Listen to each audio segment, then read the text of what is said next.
Hi friends, in Spotlight UPSC Booster. Today we'll see the analysis of history questions from UPSC Prelims 2018 paper. Total 12 questions based on modern history aspect. The first one, which of the following led to the introduction of English education in India? First, Charter Act 1813. Second, General Committee of Public Instruction 1823. Orientalist and Anglicist controversy. See, there are three questions which are based on education in case of colonial India. तो तीन सवाल है, 6 marks for education in 2018 prelims. There are a number of books. Those do not cover each and every committee and commission of education in case of colonial India. तो ये तो मतलब कुछ लोगों के लिए थोड़ा प्रॉब्लमेटिक हो सकता है कि दैट इज इंग्लिश एजुकेशन का इंट्रोडक्शन किसने लिया. तो चार्टर एक्ट 1813 कि we know that there was a provision of 1 lakh rupees, है ना, बट वो कभी वर्कआउट नहीं हुआ till general committee of public instruction in 1823. There are certain answer keys which say that the answer is 2. Some says that answer is 1 and 2. But if you'll see the explanation of Inside, then Brunel and all that, the answer is 1, 2 and 3. Charter Act 1813, General Committee of Public Instruction 1823 and Orientalist Anglicist controversy. The basic thing is that कि Britishers को एक चीज clear थी कि उनको English aspect लाना ही था, इंग्लिश एजुकेशन, वेस्टर्न एजुकेशन वो इम्पोज करना ही था यहाँ पे. हाँ, कि in case of Wood's dispatch there was a provision of vernacular medium in case of primary secondary education system. तो कुछ जगह पे उन्होंने वर्नाकुलर को एस्पेक्ट को मतलब कंसिडर किया हुआ है, बट इंग्लिश वो हमेशा ही उनका एक सीधा सीधा फंडा था. तो हमें ये सारी की सारी कमिटीज एंड कमीशंस पता होनी चाहिए. फॉर एग्जांपल लॉर्ड मॉकेलन पॉलिसी 1835 है, वुड्स डिस्पैच 1854 है, इसके ऊपर भी 2018 में सवाल पूछा गया है. हंटर कमीशन 1882 वो है, कर्जन्स रिफॉर्म है, Sadler commission was there 1917, Hartog committee 1929, then Wardha scheme 1937 and last वाला आता है सार्जेंट स्कीम 1944. अब ये सारे ईयर्स मैंने आपको बताया, ये क्यों है? Due to because of that ये यहाँ पे आप एक सवाल देख रहे हो, which of the following event happen earliest? Swami Dayanand establish Arya Samaj 1875, Dinabandhu Mitra wrote Neel Darpan 1859, Bankim Chandra Chattopadhyay wrote Anand मंड 1882, Satyendranath Tagore become first Indian to succeed in the Indian civil services examination 1863.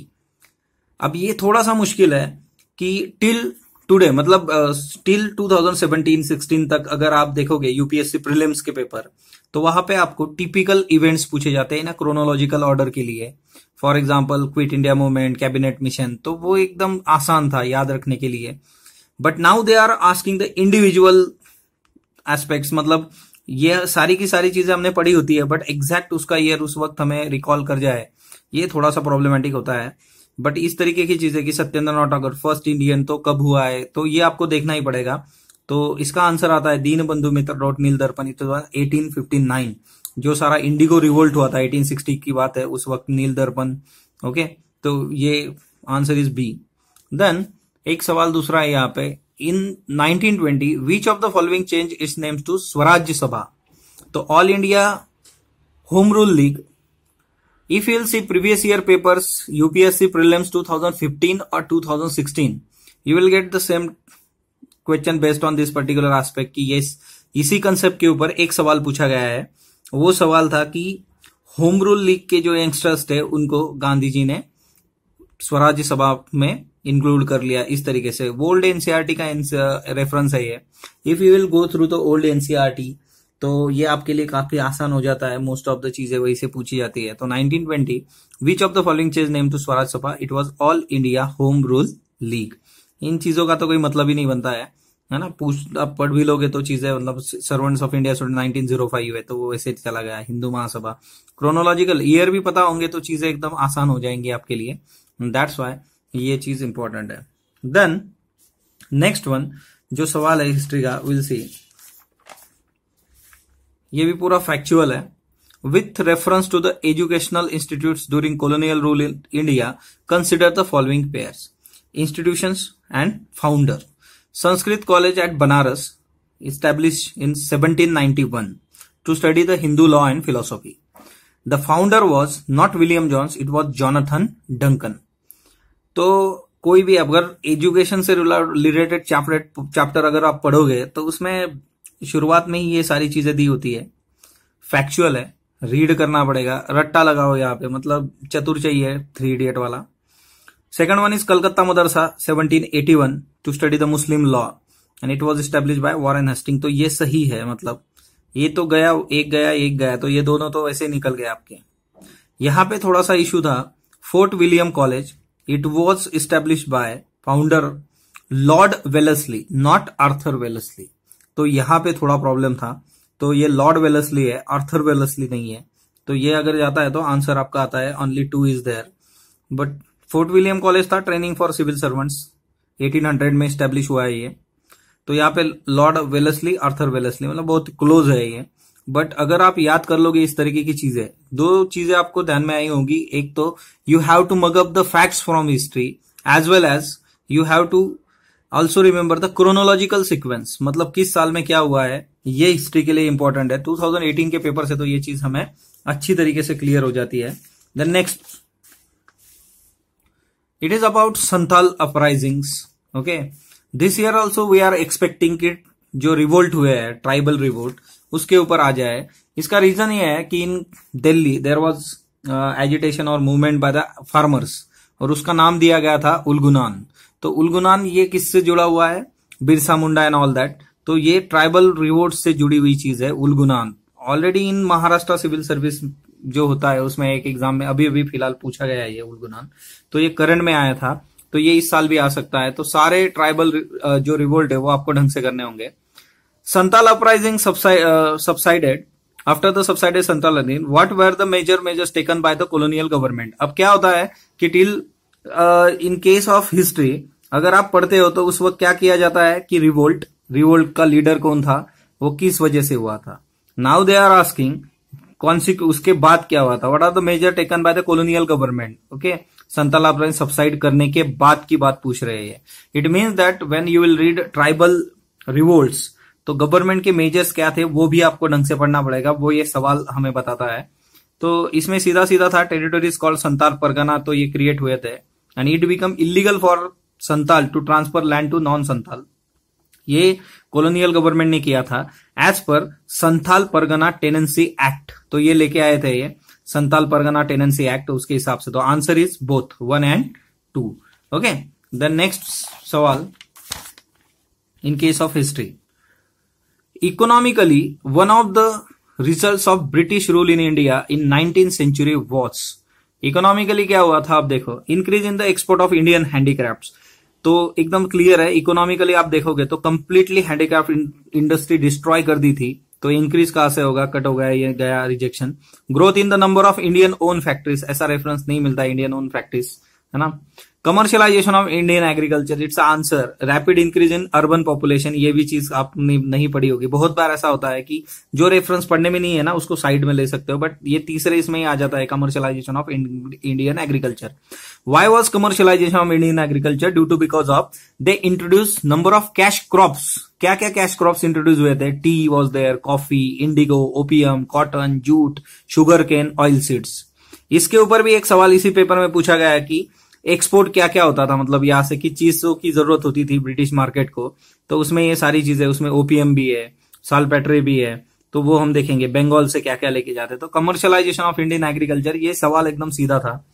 तो यानी आपको 2 टाइप के सवाल इसमें देखने के लिए मिलते हैं. एक तो सीधे सवाल एकदम ही सीधा सीधा है, और दूसरी एक प्रॉब्लमेटिक चीज है कि बहुत ही फैक्चुअल पूछा गया है, तो वो आपको करना पड़ेगा. मतलब नंबर ऑफ रिविजन्स और रीडिंग आपको करनी पड़ेगी सो दैट आप उसको टैकल कर पाओगे. He wrote the biographies of Mazzini, Garibaldi, Shivaji, Sri Krishna, stayed in America for some time and also elected to the Central Assembly. He was, this is very important, Lala Lajpat Rai is the answer. Okay, अब ये reference भी book में दिया हुआ है कि लाला लजपत राय जी ने number of biographies लिखी थी. Okay, Shivaji, Shri Krishna, Mazzini, Garibaldi, तो ये उन्होंने लिखा हुआ है. ये अगर आपने प्रॉपरली बुक्स पढ़ा होगा, मतलब old NCERT and all that, तो ये आ जाता है. इसी के साथ उन्होंने हिंदी, पंजाबी, इंग्लिश, उर्दू न्यूज़पेपर्स में भी लिखा हुआ है, मैगजीन्स में लिखा है। For example unhappy India, young India and young Indian interpretation, history of Arya Samaj, English dept to India, तो इसमें भी उन्होंने लिखा हुआ है।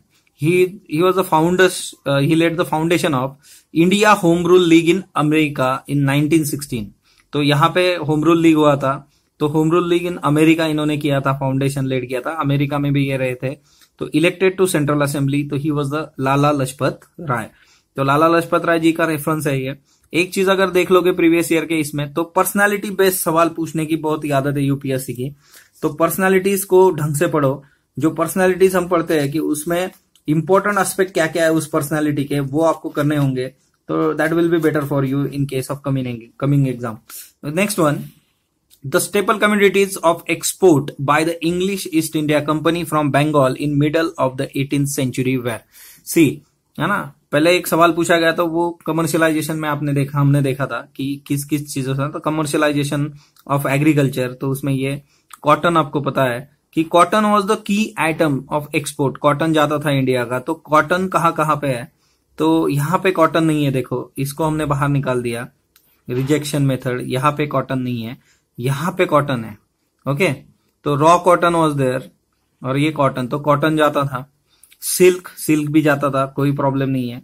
सैल्पेट्री एक्सप्लोजन के लिए इसको gun powder and all that saltpetre use किया जाता है। ओपियम यहाँ पे भी कॉमन है, बट एक चीज है कि कॉटन, ये रॉ कॉटन ऐसा कुछ नहीं, कॉटन जाता था। देन ऑयल सीड्स नहीं, सिल्क के लिए भी हम जाने जाते हैं। चाइना के बाद इंडिया का बहुत ही अच्छा ये production in case of silk, इसके आपको रेफरेंसेस भी मिलते हैं बंगाल के। स्टोरीज अगर आपने सुनी होगी बचपन में, है ना, कि मतलब मैच बॉक्स में साड़ी आ जाती थी वगैरह वगैरह सिल्क की। तो आंसर इज डी, है ना। तो यहाँ पे कंफ्यूजन की कोई बात नहीं है, ये तो दो वैसे ही निकल गए, कॉटन नहीं है। उसके बाद अगर आप देखोगे तो इसमें सिल्क नहीं है, इसमें सिल्क है। सैल्पेट्रे ओपीएम को चाइना भेजा जाता था, तो वो एक चीज इंपॉर्टेंट है। Then which of the following is a very significant aspect of Champaran Satyagraha. तो चंपारण सत्याग्रह 100 ईयर्स हुए थे इन 1917। ओके, 1917 से 2017 तभी एक्सपेक्टेड था, बट ये पूछा गया 2018 में। बहुत बार यूपीएससी में ऐसा होता है, किसी चीज को 100 साल पूरे होते हैं तो वो 99 में पूछा जाता है, तो इन्होंने ये 100 साल पूरे होने के बाद पूछा गया है। तो उस तरीके की there are number of evidences incidences in case of 2018 भी है। जालियनवाला बाग हत्याकांड 100 ईयर पूरे हुए हैं। देन उसके बाद इन case of Subhash Chandra Bose 75th anniversary, वो उन्होंने जो फर्स्ट इंडिपेंडेंस डे सेलिब्रेट किया था इंडिया का, तो वो सारी चीजें है, वो न्यूज में था, तो हमें पूछा जा सकता है उससे related aspect. Champaran Satyagraha we know it is all about farmers. तो यहाँ पे all India participation of lawyer, students, woman in, ये कुछ नहीं है। दलित, ट्राइबल, ये भी नहीं है। Joining of leisure unrest to the India's national movement, this was very important, ये उसका आंसर है। ये सीधा सीधा है। Drastic decrease in cultivation of plantation of crops and commercial, ऐसा कुछ नहीं है, ये उस वक्त के लिए था, 3 Kathia system and all that. So answer is C, joining of a peasant unrest to the India's national movement. और ये सबसे पहला, it was the first civil disobedient movement of Mahatma Gandhi ji. ये 3 चीजें हुई थी, देखो, चंपारण, देन अहमदाबाद, और उसके बाद वो होता खेड़ा। तो पहला जो है, it was a civil disobedient movement, first civil disobedient movement of Gandhi ji in India. उसके बाद अहमदाबाद मिल स्ट्राइक जो होती, वो थी that is, it was a first hunger strike by Gandhi ji. And Kheda Satyagraha हुआ था, तो it was first non cooperation movement by Gandhi ji in India. तो वो भी एक ध्यान में रखना। नेक्स्ट एस्पेक्ट जो है हिस्ट्री में जो पूछा गया है, तो ये हिंद मजदूर सभा। Who among the following were the founders of Hind मजदूर सभा इस्टेब्लिश इन 1948। अब देखो, आपको पता होना चाहिए कि हिंद मजदूर सभा कहाँ पे इस्टेब्लिश हुई थी, तो इस वेस्ट बंगाल, हावड़ा। अब हावड़ा वेस्ट बंगाल है। अगर आप ऑप्शन ढंग से पढ़ोगे, पिल्लई, नंबूरीदीपाद, ये नीचे यहाँ पे कामराज, तो ये सारे सदर्न इंडिया के लोग हैं, सदर्न इंडिया के लीडर्स हैं। इनको बाहर निकाल दो पहले, तो ये 2 चीजें तो आपकी गई। उसके बाद है जयप्रकाश नारायण, दीनदयाल उपाध्याय, एम.एन. रॉय। तो एम.एन. रॉय हम पढ़ते हैं, एम.एन. रॉय से जुड़ा हुआ कभी आपको हिंद मजदूर सभा का रेफरेंस नहीं मिलेगा। या फिर in case JP and Deendayal, they are related with the north India. और ये जो है वेस्ट बंगाल, तो यहाँ पे आपको ये लोग मिलते हैं, टी.एस. रामानुजन, अशोक मेहता, जीजी Mehta. Ashok Mehta was the general secretary अगर आपने हिंदू मजदूर सभा का प्रेसिडेंट सेक्रेटरी भी आपको पता होगा तो भी आप आंसर लेके आ सकते हो। Ashok Mehta was the general secretary to Hindu Mazdoor Sabha and R.S. Ruikar was the president. ये छोड़ के और भी लोग थे, R.A. खेड़जिलकर, बसवान सिंह, मनीबेन कारा। This is very important, woman references को अच्छी तरीके से करो। वुमन मनीबेन कारा, देन शिवनाथ बैनर्जी, V.S. माथुर। तो ये सारे हिंदू मजदूर सभा से जुड़े हुए लोग हैं। The next one, Which of the following statement does not apply to the system of subsidiary alliance? Okay, subsidiary alliance को अगर हम देखते हैं, मतलब subsidiary alliance के रेफरेंसेस अगर हम देखेंगे तो कौन सी चीज अप्लाई नहीं होती है लॉर्ड वेलेस्ली द्वारा। तो subsidiary alliance आला था 1798 में आया ये। To maintain the large standing army at others expense, सीधा सीधा है। To keep the India safe from Napoleon danger, यहां पे पूछा गया क्या अप्लाई नहीं होता है, तो ये सारी चीजें जुड़ी हुई है। नेपोलियन के डेंजर से ही इंडिया को सेव करना था, इसीलिए सबसाइडरी अलायंस लेके आए थे लॉर्ड वेलेस्ली, तो ये भी चीज उसमें आती है।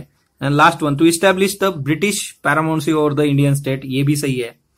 To secure a fix income for company, तो पैसे की यहाँ पे बात नहीं थी, तो दिस ये नहीं है। सबसाइडरी अलायंस आपको पता हो तो आप आसानी से इसका आंसर निकाल सकते हो, सीधा सीधा सवाल है। इसके बाद वुड्स डिस्पैच का एक सवाल बचा है हमारा 12th वन, लास्ट वाला इस पेपर में, जो मॉडर्न हिस्ट्री से रिलेटेड है। Regarding Wood's despatch, which of the following statement are true? Grant in aid system वाटर इंट्रोड्यूस, यस।